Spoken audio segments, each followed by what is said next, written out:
Hello everybody, this is Waldorf. This is Statler. And today we're back with the Path of Occultism. In version 2.0 beta.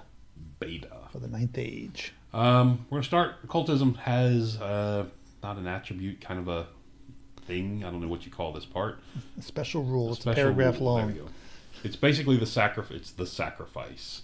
After you cast... I feel like we're sacrificing something reading this thing. But before any dispel attempts, you can inflict X hits on the caster's unit or any other friendly unengaged enemy unit within 24. X is the number of ranks. So it inflicts, if you got 5 rank unit, you're inflicting 5 hits on that unit that wound automatically with no saves. Basically, you find a thin unit and kill a guy or two, and you get the amplified version of the spell. Kill 2. Yes. Minimum of 2. But it's funny because you keep picking that unit of 1, and you can't ever kill it anymore. Yeah. So, anyway. What it is, it's just a nice way to get the amplified version. If you have the cheap units you can abuse with it, perfect. If not, you're not going to be doing this. Right. You're not going to amplify these if you're killing, probably 15, 20-point models. Probably not. Yeah, probably. Unless you're desperate. Which brings us to the number 1 spell, the Pentagram of Pain. 6 to cast, 12-inch aura. Target suffers D6 hits with Strength 4, Armor Penetration 1, Magical attacks. Caster's unit is unaffected. So it's this big death blossom. So everybody within 12 inches of you is getting D6 Strength 4 hits. If you got the boosted version, your caster can recover 1 wound. As long as you do somebody a wound. As long as you do somebody a wound, yes. So that's interesting because it does affect the unit your caster's unit is in contact with.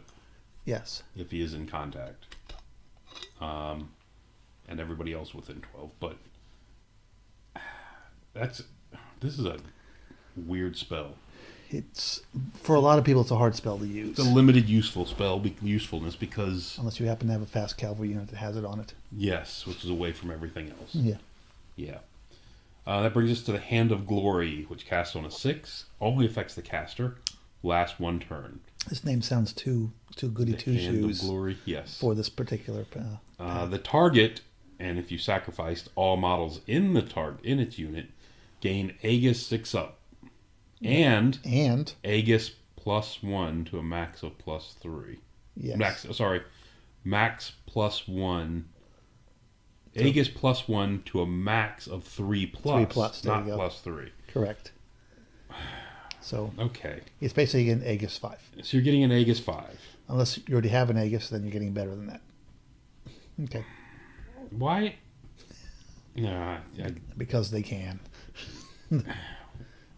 It's what was wrong with saying you get an Aegis 5 unless you already have an Aegis, then you get a +1 yeah, to a maximum of 3. This way it's shorter and more confusing. Okay, it's streamlined because it's shorter. It's streamlined because but shorter. Then you have the 15-minute discussion with your opponent because you've got to figure out exactly what that means. Well, it gives you something to fight about. No, because I think you'll both come to the same result eventually. Yeah. Once you've looked at it for a few minutes. Don't be so sure. Depends how competitive your opponent is. Okay. Okay. All right, whatever. Brings us to the Rot Within. Now, this is a nice evil-sounding name. I like that name. Yes, so do I. Actually, I like every name except that fits this one, kind of except for that except number for 2. Hand of Glory.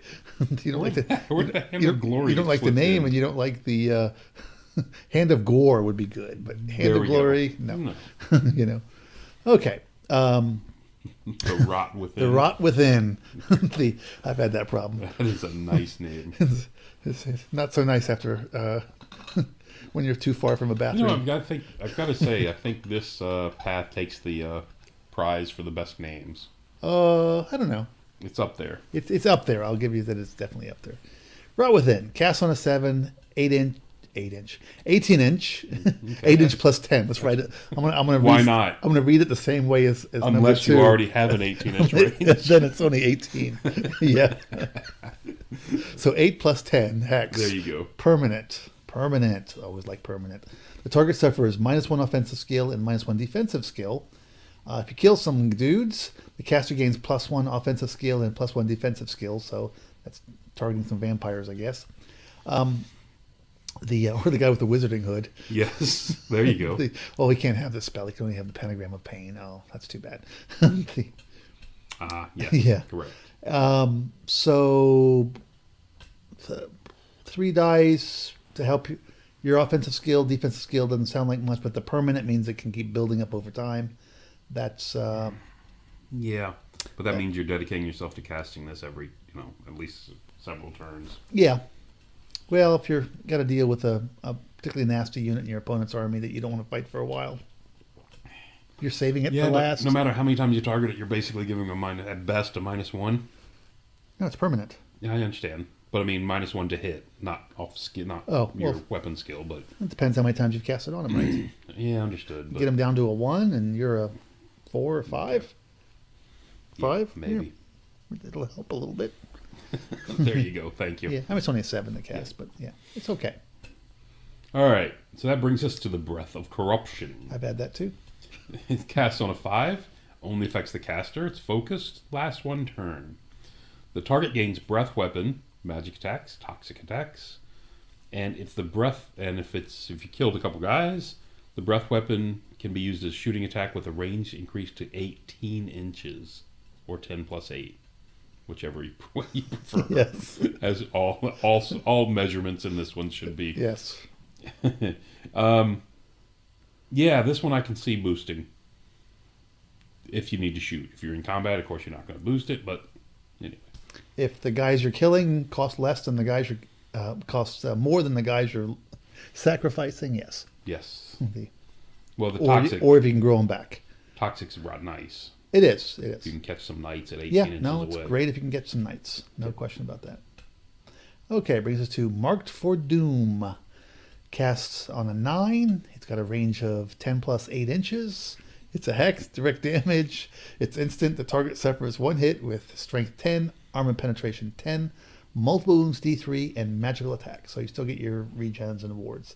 The caster may if you sacrifice, the caster may choose to target a single character or champion joined to the target's unit. So basically becomes focused. Yes.